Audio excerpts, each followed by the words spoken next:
All right, everybody, welcome back. Good afternoon now. Hope you guys are doing well. And we have more to say about Mason Richman. Earlier this morning, we went over Mason Richman by the numbers. Now we're going to do Mason Richman by the traits. What does he do well? What does he bring to the table that is positive? What does he need to get better at? What is he maybe just never really going to be all that good at? You guys know the drill. You guys know how this works. You guys know how I do things. Let's try to understand Richman. Keep in mind, we're talking about a 7th-round pick here. I'm not looking for him to ever start, really, in the NFL. Like, if he ever becomes an even mildly competent starter, that's an achievement. So what we're looking for here is somebody that is worthy of being in the NFL, somebody who can make a team and not be some obvious liability that has to be replaced constantly. So, it's going to start with the pros here with Richman. Please click the thumbs up video on this video if you haven't already. Subscribe if you're new. Click the bell for notifications. Those are the best ways to support the channel. So I think that the biggest pro is just all the experience he has. He has tons of college experience, Ironman streak of 43 straight starts for Iowa. So plenty of reps, plenty of opportunities to get a feel for the game, plenty of opportunities to get it done. And for the most part, you have to say he did. I know Iowa was never a powerhouse. I know Iowa never had some dominant offense, but he was getting it done at the toughest position on the offensive line. And Iowa is known for producing offensive linemen that might have a little bit of a low ceiling, but they can start immediately. That's kind of their thing. They produce these guys that are relatively NFL ready to be the best version of themselves right away. Now, sometimes that version of themselves isn't great, but it's playable.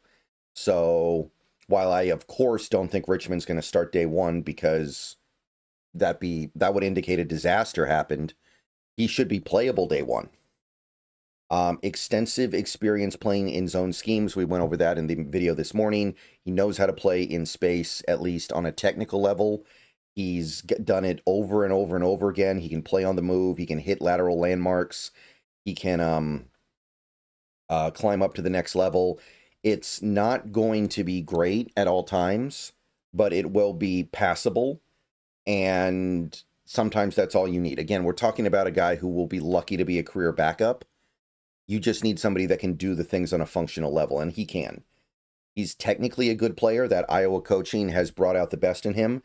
Gives himself the best chance to win reps with his body positioning, with the way in which he utilizes angles, with the way in which he makes sure that he puts himself in spots where he doesn't have to lunge or be put into uncomfortable spots in order to try to win the rep. So there's technical soundness in the way that he plays the game of football. I like how he gets out of his stance quickly and starts work on move blocks quickly. I think he does a good job going from in his stance at the line to popping up and ready to do whatever it is he's going to do fast, which he needs because he's not the most fleet of foot guy in the world, and getting a head start on stuff, getting a head start on your pull block, getting a head start on your pass set, very important, and he does it well. He understands the need to get low in the run game. He doesn't always do it, but I think he does a pretty good job winning the leverage game by getting underneath the pads of opponents.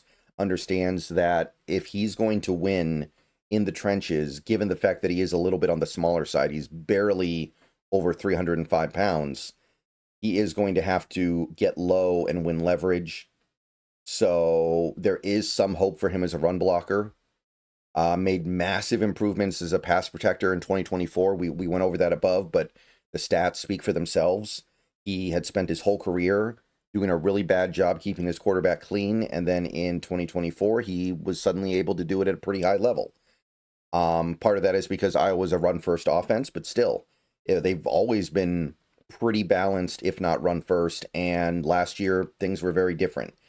He's got good mirror skills to keep in front of rushers and let him square up blocks. He doesn't overset or underset when he's sliding in his pass rush sets. Does a pretty good job staying in front of his guy. Does a pretty good job keeping things to where he doesn't have to lunge, where he doesn't have to lose balance. At least when he's in his pass sets, I think that's pretty good. And he does seem to have the frame to add a little more weight in the NFL if he needs it. And I think that he will. So I think that frame is crucial. And if he needs to go up to like 315, because remember, we are talking about a guy that is almost certainly going to slide inside at the NFL level, he's probably going to need it. Should be able to do it. So that's good. Now, there are definitely some big issues here. I'm going to go ahead and list them out here. Keep in mind, again, we're talking about a 7th round pick.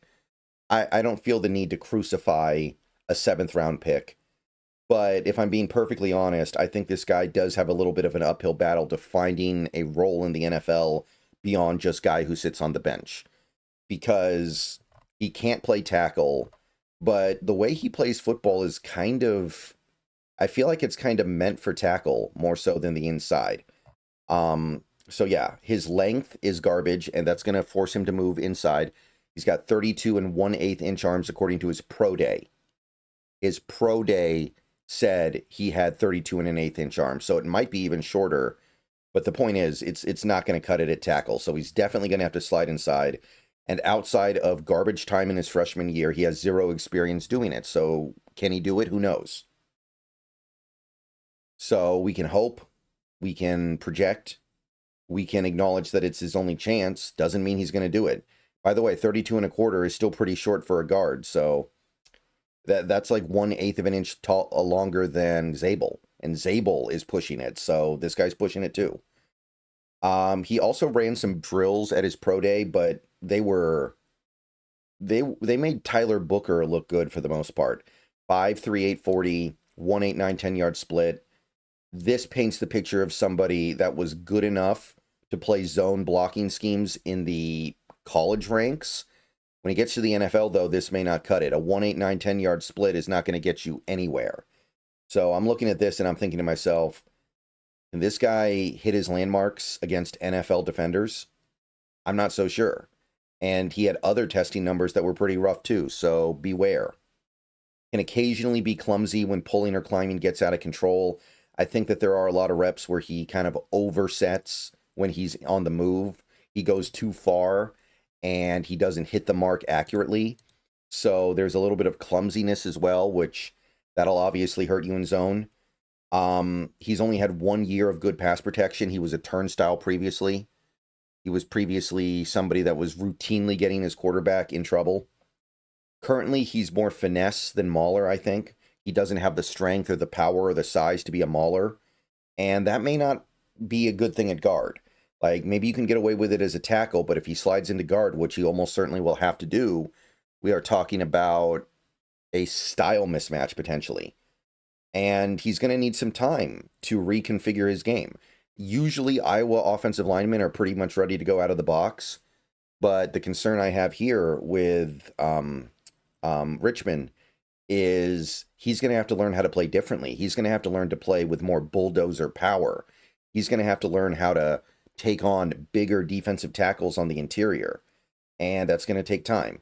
And he's also going to need time to find more mass so he can handle the interior tacklers. So I think that there's a lot working against him, and I'm not sure he can overcome it. I'll just say it. Now, if it doesn't work out, it's not a big deal. We're talking about, again, I'm going to stress this, 7th round pick, but he's got a ways to go. He doesn't strike me as a guard, but he will have to be a guard. That's tough. All right, that's it for this video. See you guys later. Go Hawks. Let me know what you think down below of Mason Richman. And we got one more video that'll come later today, probably around 5. Hope to see you guys then. Go Hawks. And then one more draft pick after that.